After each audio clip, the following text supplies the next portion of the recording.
Hello everyone, welcome back to my YouTube channel. লুটাৰাজনৰ পৰা সমপ্ৰিয় দৰ্শকলৈ নতুন আন এটা ভিডিঅ'লৈ স্বাগতম জনাইছোঁ। আজি আহিছোঁ নতুন মোৰ ঘৰখন য'ত বনাব লাগে, মোৰ ঘৰ নতুন ভেটি, তাৰ বাবে এনেই আৰু লগতে দেখাম, লগতে আৰু অলপ টাইম পাছ বুলি ক'ব লাগিব। চ' গাইজ তাৰ বাবে অলপ দেখুৱাম, মোৰ নতুনকৈ এটা প্ৰজেক্ট বুলি ক'ব লাগিব আৰু আৰম্ভ কৰিব বিচাৰিছোঁ। বৰ্তমান এতিয়া খোৱা খানি মেলি আজি নতুনকৈ মটৰো ফিটিং কৰিলোঁ। অলৰেডি কাৰেণ্ট গোটেইখিনি কানেকশ্যন হৈ গ'ল ধুনীয়াকৈ, যোৱাকালি হৈ গৈছে। এইখিনি পাইপ এনেধৰণে পূৰা হৈ গ'ল। মোটামুটি এতিয়া খৰালি দিনতে 7 ফুট পানী আছে, নিশ্চয় চলি যাব লাগে। কিন্তু খৰালি দিনত কমিব, হ'ব দে 2 ফুট 2.5 ফুট থাকিলে একো কথা নাই। আৰু লগতে এইটো মটৰটো অলপ তেনেকৈ অলপ বন্ধ কৰি থৈ দিম, কাৰণ ঠাণ্ডা বতৰ কুঁৱলী চুৱলী পৰিব, অলপ ছেফটিৰ কাৰণে আৰু মটৰটোৰ কাৰণে। আৰু লগতে দেখাম এইখিনি ধুনীয়াকৈ। কাম বহুত আছে বাকী এতিয়াও, কিন্তু ঘৰ নবনাৰ আগতে ঘৰৰ ভেটিত এনেই মাটিডোখৰ পৰি থকাতকৈ এনেধৰণে অলপ নিজৰ খাবৰ কাৰণে, বেপাৰৰ কাৰণে নহয়, অলপ খাবৰ কাৰণে। এতিয়া লাই মূলা গোটেইখিনি হৈ গ'ল, আধা আধি খোৱা হৈ গ'ল। এনেধৰণে অলপ বাৰীও কৰিছিলোঁ, দেখা পাইছেনে? অলপ দেখুৱাই দিম ওচৰৰ পৰা। সেইখিনি ধুনীয়া হৈ আছে এনেধৰণে।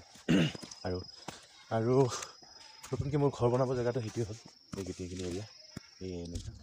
এইখিনি গোটেইখিনি মাটি এতিয়ালৈকে ওখ চাপৰ হৈ আছে, এইটো মিলাব লাগিব, সেইখিনি খালত পেলাব লাগিব, আৰু এইখিনি জেগাতে অলপ বনাব লাগিব। আৰু ভিতৰত যাম, মোৰ বাৰীখন দেখুৱাম। আৰু আজি 3 দিন 4 দিন হ'ল পূৰা মোৰ বাৰীখন শাৰী দি বনোৱা আছে, গোটেই শাৰী। এয়া চাওক কি বনাই থৈছে, একদম সুৰংগ বনাই থৈ দিছে। এতিয়া কি ক'ম ন, এতিয়া কোনে বনাইছে, ছাগলীয়ে কৰিছে নে মানুহে কৰিছে নাজানো। অৱস্থাই নাইচোন। হ'ব দে, এইটো এনেধৰণে পাৰ কৰিম।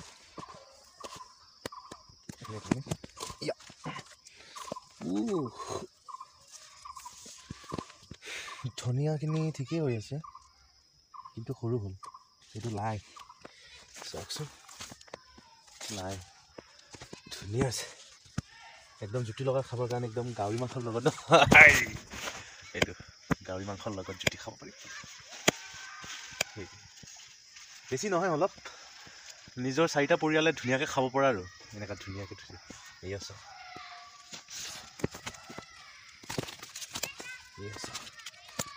কিন্তু সিদিনা মাজতে ছাগলী আহি আমনি কৰিলে ইয়াতে। নহ'লে 2-3টা বেঙেনা লাগিছিল, মই ভাবিছিলোঁ সময় পালে আনিম, আৰু 2টামান যি বেঙেনা লাগি আছিল সেইটো লৈ যাম আৰু পিটিকা বনাই খাম। কিন্তু নহ'ল, এই পিটিকা ছাগলীয়ে খাই দিলে।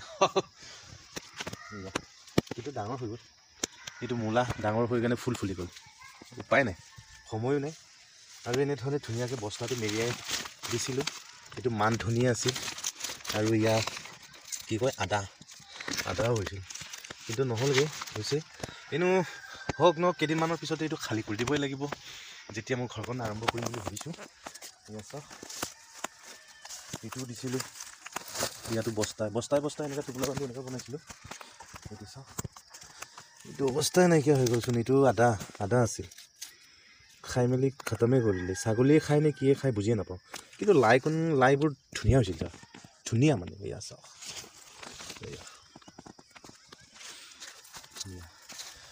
পালেঙো আছিল, কিন্তু কাম নহ'ল, মানে সময় দিব পাৰিব নে। চাওক, কিবা এটা কৰক বা কিবা এটা কাম কৰিবলৈ হ'লে অলপ কি কৰিব লাগিব, সময় দিবই লাগিব, অলপ চোৱা চিতা কৰিবই লাগিব। আজি কিমান দিন হ'ল, আজি এসপ্তাহৰ মূৰতে এবাৰো আহিব নোৱাৰে, চাব নোৱাৰা হৈ যায়। এইটো কাৰণে এনেকুৱা হৈছে। এয়া কিন্তু যোৱাকালি অলপ ছিঙি লৈ গৈছিলোঁ, আজি নালাগে দে, আজি বজাৰৰ দিন, আজি নালাগে, আৰু কেইদিনমানৰ পিছত আনিম। কিন্তু মূলাখিনি ডাঙৰেই হ'ল, মই ভাবিছিলোঁ নহ'ল নেকি, মানে সিঁচোতে মানে পূৰা ঘন হৈ গৈছে। সেইটো কাৰণে মাজতে য'ত মাজৰ পৰা উঘালি পেলাই দিলোঁ। তাৰপিছতে সেইখিনি অলপ হৈ গ'ল, মানে আৰু তাৰ আগতে মই গোটেইখিনি অলপ চাফা কৰি কিবাকিবি কৰিব লাগিছিল, মানে সময় নহয় আৰু, মানে টাইমেই নাই। ঠিক আছে, ধুনীয়া হৈছে।